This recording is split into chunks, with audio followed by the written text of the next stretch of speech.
আজকে আমি দেখাবো গোলা রুটি কিভাবে বানাবে। এখানে আমি কয়েকটা রকমের সবজি নিয়েছি, যেমন গাজর, ক্যাপসিকাম, পেঁয়াজ, বিনস। এগুলো ভালো করে খোসাগুলো ছাড়িয়ে ধুয়ে নিয়েছি। এবার আমি এগুলো কুচি কুচি করে কাটবো, যেগুলো করতে সুবিধা হবে বানাতে এগুলো দিয়ে। এই যেখানে পেঁয়াজগুলো ভালো করে একদম ছোট ছোট করে কুচি কুচি করে নিলাম।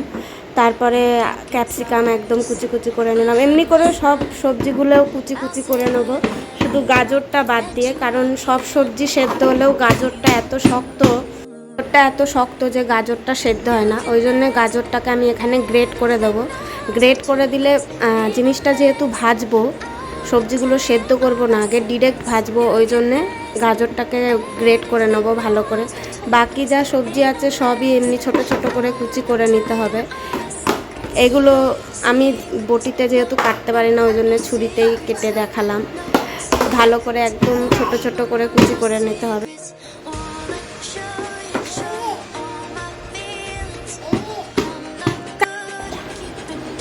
এই যে গাজরটা গ্রেট করে নিলাম। গাজরটা গ্রেট করার সময় খোসাটা ছুলে নেবে, কিন্তু মাথাটা কাটবে না। মাথাটা না কাটলে তাহলে গাজরটা গ্রেট করতে সুবিধা হবে, এটা ধরতে সুবিধা হয়। মাথাটা ধরে গ্রেট করতে নাহলে অনেক অসুবিধা হয়। এই যে আমি মাথাটা ফেলিনি, খোসাটা ছাড়িয়ে ধুয়ে নিয়েছিলাম, তারপর মাথাটা ধরে গ্রেট করলাম। এই যে এখানে সব সবজি গুছিয়ে রাখা আছে। এবার একটা পাত্রর মধ্যে পরিমাণ মতো আটা নিয়ে নিলাম, তার মধ্যে পরিমাণ মতো একটু নুন দেব।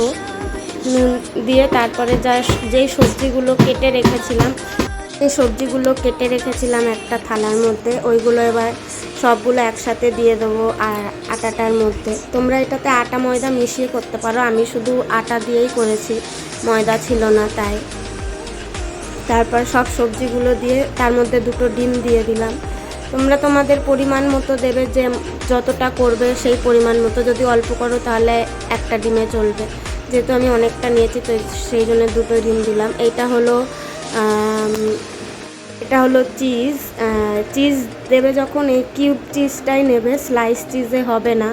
কিউব চিজে গ্রেট করে দিয়ে দিলাম। স্লাইস চিজগুলো গ্রেট করা যায় না, আর ওটা মিশবেও না স্লাইস চিজটা নিলে, তাই চিজের কিউবটাই নিয়েছি।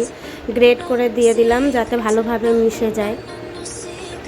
তারপরে আমার কাছে লঙ্কা বাটা ছিল, গোটা লঙ্কা ছিল না, তাই আমি লঙ্কা বাটাটাই দিয়ে দিলাম। সব দিয়ে এবার জল দিয়ে ভালো করে মেশাতে হবে। ভালো করে জল দিয়ে মিশিয়ে একটু পাতলা পাতলা করবে, বেশি মোটা মানে বেশি ঘন করবে না, তাহলে এটা করতে একটু অসুবিধা হবে। এই যে আমি পরিমাণ মতো জল দিতে হবে, পরিমাণ মতো জল দিয়ে ভালো করে মিশিয়ে নিতে হবে। যদি হাতা দিয়ে ভালো করে না হয় হাত ইউজ করতে পারো। আমি লাস্টে হাত দিয়েই ভালো করে করেছি, কারণ নালে আটাগুলো দলা দলা থেকে যায়, ওই জন্য হাত দিয়ে করে ভালো করে মানে গুলিয়ে নিয়েছি পুরো জিনিসটা। তারপরে উনুনে চাটু বসিয়ে দিয়েছি। আমার কাছে যেহেতু সাদা তেল ছিল না, আমি সর্ষের তেলই ব্যবহার করেছি এখানে। তোমরা সাদা তেল ব্যবহার করতে পারো, কারণ সর্ষের তেলে একটা গন্ধ থাকে, ঝাঁজ থাকে, কিন্তু সাদা তেলে ওই গন্ধটা থাকে না। তাই সাদা তেলে করলেও ভালো হয়, খেতেও স্বাদটাও অন্যরকম হয়। সর্ষের তেলে ওই স্বাদটা তেমন আসে না। তেল গরম হয়ে গেছে, এবার আমি এর মধ্যে দিয়ে দেবো। দিয়ে ভালো করে ছড়িয়ে নিতে হবে। তেলটা আমি চাটুটার গায়ে পুরোটা মাখালাম, কারণ কতটা ছড়াবো কতটা আইডিয়া নেই, তাই জন্য পুরোটা মাখিয়ে নিয়েছি, যাতে যত দূর যাবে তুলতে সুবিধা হবে তেলটা পুরো ছড়িয়ে নিলে। এই যে আমি পুরোটা যখনই দেবে দিয়েই ছড়িয়ে নেবে, যাতে এক জায়গায় বেশি পরিমাণ মতো না থাকে, কারণ তাহলে সেদ্ধ হবে না। আর যখনই এটা করবে তখন সিম করে নেবে, গ্যাসটা সিম করে তারপরে করবে, তাহলে আগুনটা একটু সিম করে নেবে, নালে মানে ভেতরটা কাঁচা কাঁচা থেকে যায়। একটা পোর্শন ভাজা হয়ে গেলে উল্টে দিয়ে তারপর আরেকটা পোর্শন ভাজবে। যখন উল্টাবে তখন আরেকটু তেল দিয়ে নেবে, তাহলে ওই পোর্শনটাও ভালো ভাজা হবে।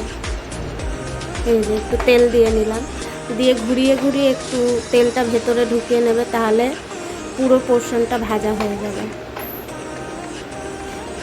এই যে গোলা রুটি ভাজা হয়ে গেলে রেডি, তোমরা বানিয়ে দেখতে পারো। অনেকে অনেক রকমভাবে বানায়, আমি এটা সবজি দিয়ে বানিয়েছি।